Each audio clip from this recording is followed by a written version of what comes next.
জান্নাতের সবচাইতে উচ্চ স্থান কোন আমলের মাধ্যমে পাবেন এটা জানা আছে? সেটা উত্তম চরিত্র। রাসূলুল্লাহ সাল্লাল্লাহু আলাইহি ওয়াসাল্লাম হাদিস তিরমিজিতে রয়েছে আর আবু দাউদে রয়েছে। ইমাম তিরমিজি হাসান বলেন, আনা যাইমুন বিবাইতিন ফি রাবাতিল জান্নাহ, আমি জান্নাতের এক কিনারায় একটি স্পেশাল ঘরের জামানত নিচ্ছি, দায়িত্ব নিচ্ছি। কার জন্য? লেমান তারাকাল মেরা ওয়াইন কান মুহিকান, যদিও হকপন্থী হোক না কেন, ন্যায্য অধিকার আপনার, কেসে জমি আপনার, হ্যাঁ টাকা পয়সা আপনার, কিন্তু ঝগড়া বিবাদ ছেড়ে দিলেন, আইল চাপাচাপি ঝগড়া করছে, যা খেয়ে নে, হাসর মাঠে নিব, ঝামেলাকে এড়িয়ে গেলেন আপনি, যদিও হকপন্থী, ন্যায্য অধিকার আপনার। যদি এটা করতে, এই কোরবানি করতে পারেন, তাহলে জান্নাতের এক কিনারায় স্পেশাল ঘর পাওয়া যাবে। 2 নম্বর, ওয়াবাইতিন ফি ওয়াসাতিল জান্নাহ, জান্নাতের মধ্যবর্তী স্থলে স্পেশাল ঘর দেবেন আল্লাহ।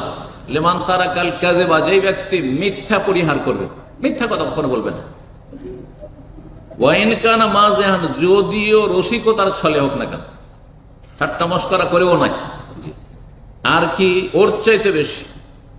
মধ্যখানে হইল জান্নাতের একটা ঘর, আর কিনারাতে হইল, আর উচ্চ স্থানে বলছেন জান্নাতে, জান্নাতের সবচেয়ে উচ্চ স্থানে স্পেশাল একটি ঘর দেবেন। কাকে? লেমান হাসনা খুলুকুহু, যার চরিত্র ভালো, মায়ের চরিত্রের অধিকারী। সুতরাং আমরা নিজেদের চরিত্রকে ভালো করব। এই জন্য রাসূলুল্লাহ সাল্লাল্লাহু আলাইহি ওয়াসাল্লাম রাত দিন যে চলাফেরা করে, সবচেয়ে বেশি সময় দেয় মানুষের বিয়ে শাদীর হয়। বিয়ে শাদীর আগে হয়তো বাপ মায়ের সাথে বেশি সময় কাটিয়েছেন, তাই না? ভাই বোনদের সাথে কাটিয়েছেন, কারণ বিয়ে শাদীর পরে বন্ধু মহলের সাথে অনেক বন্ধুর সাথে আড্ডা দিয়েছেন। সে ভালো আড্ডা হইতে পারে, খারাপ হইতে পারে, খারাপ হইলে তো ওখানে আলাদাই গুনাহ, ভালো হইল। কিন্তু বিয়ে শাদী হওয়ার পরে সময়গুলি সীমিত হয়ে চলে আসে কার জন্য? স্ত্রীর জন্য আর স্বামীর জন্য। মহিলা স্বামীকে বেশি সময় দেয়, আর স্বামী ভালো যদি হয় তাহলে স্ত্রীকে সময় দেয়।